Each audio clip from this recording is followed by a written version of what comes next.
Yeah, I mean, I think just having conversation with her and collaborating, and we knew that that West Coast road trip was going to be a big one to see where we could get and how far we could get. And I think at the end of the day, it's she's been working her butt off to be able to get back, and we've kind of run out of time to be able to do it in a safe way, in a safe manner. And I think we've all been very open and upfront with her long term health and wellness is the most important thing. And to be you need to be in to play at this time of the year.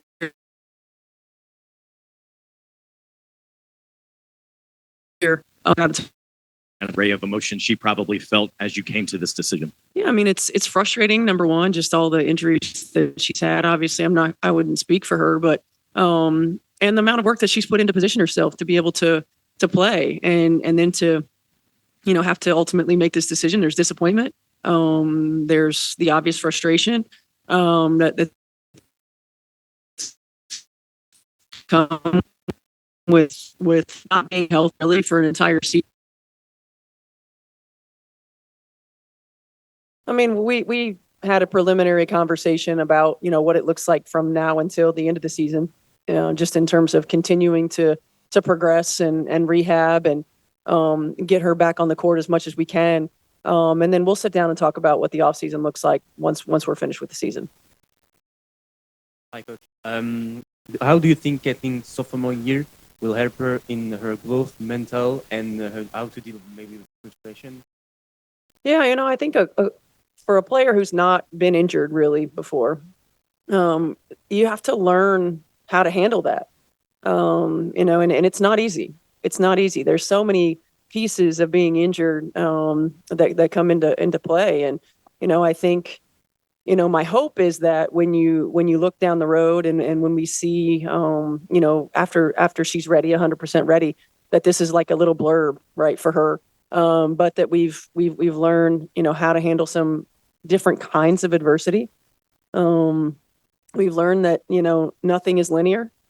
That now that she's had an opportunity to sit on the sideline and watch from the sideline, just to see different nuances of the game. You see it from a certain perspective as a player. You see it from a certain perspective on the sideline, and there are always opportunities to learn and grow and maybe see it a little bit more from a coaching mentality and mindset. And then there's a hunger and a drive that comes with not having played and not wanting to do that again. So what does that look like from, a training perspective? What does that look like from a mentality perspective, from a preparation perspective, just as much as what you learn about the game and about your teammates? You mentioned the West Coast trip as that final evaluating period. Just what were you looking for? What was she not able to do during that stretch? Well, we were really looking to be able to see if we could get her on the floor contact, first and foremost, because she probably gets the most contact of any player in our league. Continuing to build endurance, and can we do that at a high level, back-to-back days? And we just weren't able to get to where we thought we needed to be to be able to participate at this level. And some of that's physical in terms of the rehab and all of that, but some of it's also endurance and being able to play at the level that it takes, and being able to build back that endurance enough to play, because all of these games right now are like playoff games, and there's a sense of urgency and there's a level to which they're being played, and we just we just ran out of time. That your message?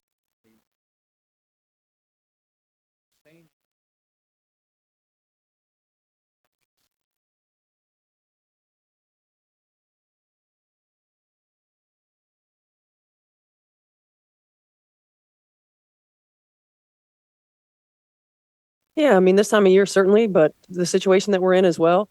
And I think with this group too, it's they've been incredibly flexible, as well as resilient, and being able to. I feel like we're reinventing ourselves like almost every week, and they've been able to do that. We've been able to handle setbacks, and we've been able to find ways to find success in those setbacks. And so, I think regardless, the roots that this group has really grown culturally is important. You don't just know how to go through circumstances like this. And I've been a part of this league for 25 years, and I've never seen all of this stuff happen in one season to one team. And our group has continued to fight, claw, and position ourselves that we're in the hunt for the playoffs. And tonight is the most important game, and Chicago is the most important opponent. And how we approach this game is all that we're focused on right now. Stephanie, one more. Just personally, when you decided for the homecoming to come back here, you expected one team. The team looked one way. As you just said, it's kind of been just unprecedented series of unfortunate events. So how much have you changed what you wanted to do as a coach, or just how much have you just changed just as as you approach the team day to day, because it's not what was expected? Yeah, I mean, I think it's part of coaching. It's part of adjustments. It's part of the chess match and the challenge.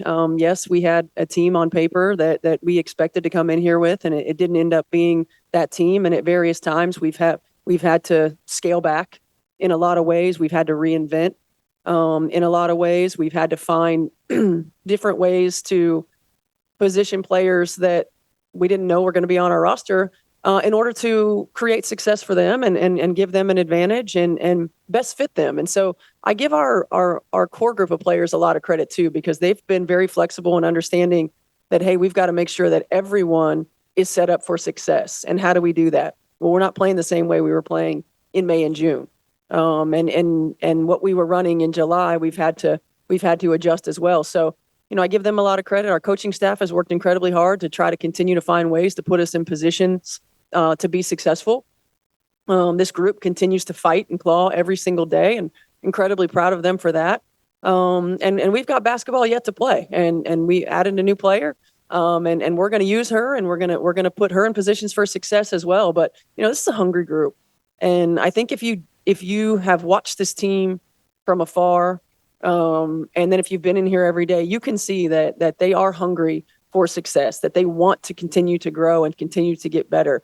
And some other teams that might not be as strong culturally or be as resilient could have folded multiple times, and this group hasn't. And we're in a position right now to get into the playoffs, and we're hungry to get into the playoffs. And quite frankly, they deserve it.